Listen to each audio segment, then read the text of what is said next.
خوږ اواز د الله د اړخه په انسان یوه درنه پرزونه ده، خو دغه اواز په کار راویستل یو ځانګړی پند دی، هغه که د موسیقۍ په اړخ وي او که د حمد و نعت کې په کار راویستل وي. همدارنګه د ملکند درګۍ سیمې سره تعلق لرونکي ځوان فکره زلمی نات خوان جنیدخان چې د مذهبي کورنۍ سره اړیکې لري، الله والله د ښایسته اواز عطیه ورکړې ده او په خپل جادوګر اواز کې د خالق کائنات امدي باری تعالی د پیغمبر پاک صلی الله علیه وسلم نعت موږ ته په مختلفو ژبو کې را رسوي. هغه هم لا تر وسه مړن دي، هغه هم لا تر وسه مړن دي، هغه هم لا تر وسه مړن دي.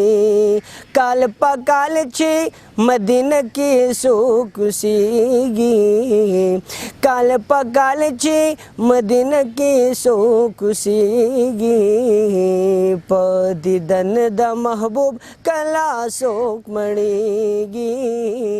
د وصال په ګلستان کې چې ګلونه ټولول ما، چې ګلونه ټولول ما، نو زخمی شوی هغه وخت کې پاس غوزګر زما دی مدینه منورې کې، چې زیبا دلبر زما دی مدینه منورې کې، چې زیبا دلبر زما دی.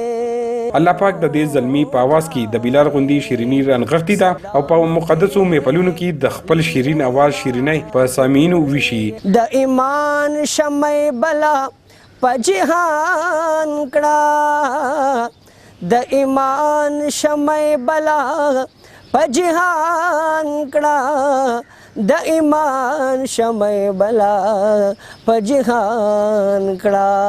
تور شپه کې سپین سحر زمون نبی دے و مرسلانو کې ابصر زمون نبی دے. جنیدخان په وړوکوالي کې د حمدي باری تعالی او د درود و سلام د محفلونو سره ډېره زیاته مینه درلوده.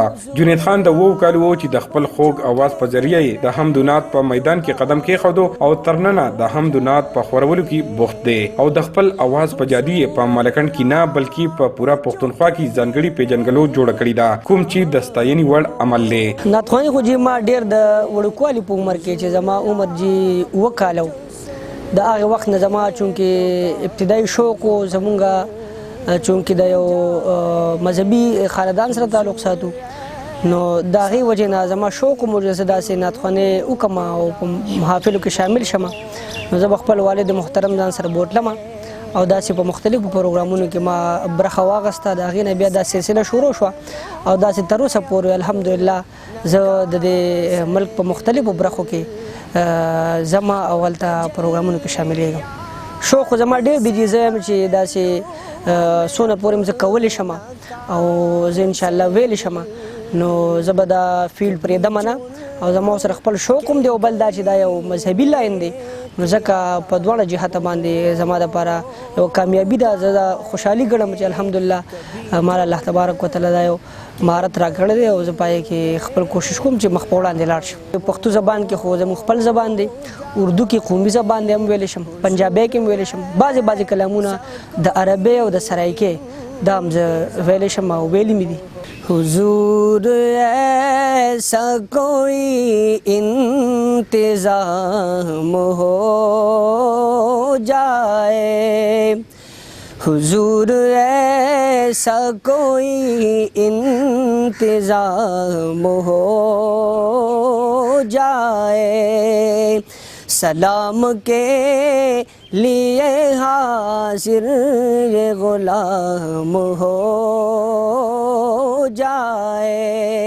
جنیدخان وایي کچري په ملکند کې د ناتخوانانو د تربیت لپاره اکیډمي په وجود کې راشي نو د سیمې ناتخوانان د ملک نوم روښانه کولی شي. ډېر خلک وایي چې موسیقي د روح غذا ده، خو که زه داسې ووایم چې ناتخواني د روح غذا ده نو بده به نه وي، ځکه چې هم خرما او هم ثواب.